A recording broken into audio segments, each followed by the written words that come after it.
Mga kapuso, nakaalis na ang bagyong Jacinto pero may panibagong low pressure area na posibleng pumasok sa loob ng Philippine Area of Responsibility.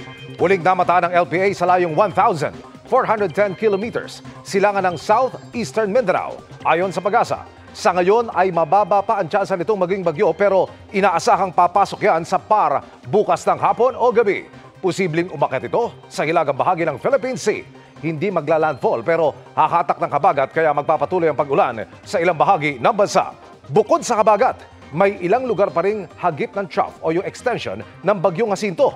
Base sa datos ng Metro Weather, bukas ng umaga may tsansa ng ulanin ang ilang bahagi ng Mimaropa, ilang bahagi ng Central Luzon, Western Visayas at Sulu Archipelago. Magpapatuloy yan sa hapon at may mga pag-ulan na rin sa iba pang bahagi ng bansa.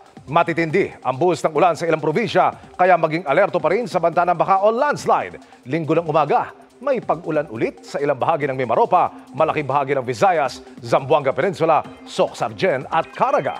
Malawakan na ulit ang ulan sa hapon sa halos buong bansa. Posibleng hanggang gabi pa yan sa ilang lugar sa Bicol Region, Visayas, Northern Mindanao at Caraga. Sa Metro Manila, maaaring maaliwalas pa sa umaga at tanghali pero unti-unting tataas ang tsansa ng ulan sa hapon at gabi.